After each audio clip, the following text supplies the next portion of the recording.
Hey, g'day, Coach Raeleigh. Saying g'day. I wanted to share with you an idea, and it's a pretty simple one, and I guess I ultimately challenge you to give it a go. It's not very precise in its design, and it's going to require a little trial and error on your behalf. But if you're willing to put the effort in, I think you're going to reap some rewards.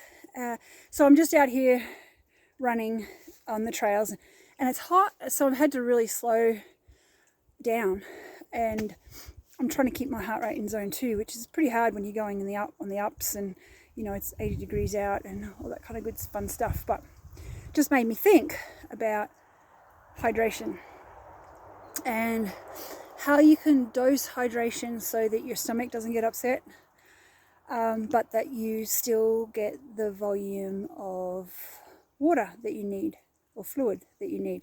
Now, the fluid can incorporate electrolyte. That's totally up to you. There's so many products on the market. I don't want to talk about products. I don't want to talk about content of electrolyte. I just want to talk about the idea of dosing hydration. And that being, if you're going to be out for longer than an hour, actually out, you could be in too, right? You could be riding your bike inside on a trainer. But if you're going to be working out or training for up to an hour or more, you want to start dosing at about 15 minutes. And that doesn't have to be the whole hour's dose. It can be 4 or 5 ounces at 15 minutes, and then another 4 and 5 ounces at 30 minutes, another 4 or 5 ounces at 45.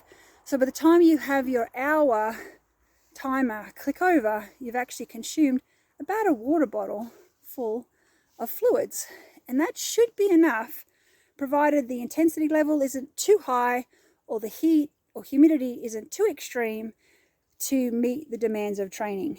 Come race day, it's a different deal. We tend to train at a lower level than we do race. The accumulative effect of fatigue over the race and the duration specifically has an implication. But the point of this message is, if you're going to be out for over an hour or up to an hour, start dosing your hydration at 4 or 5 ounces every 15 or so minutes. You can set a timer on your watch, and that way you're meeting the requirements of your training. If it's a little cooler, you can go 3 or 4 ounces. If it's a little bit warmer and your gut can handle it, go a little bit more. But that's the trial and error. Let me know how you go. Coach Raeleigh, over and out.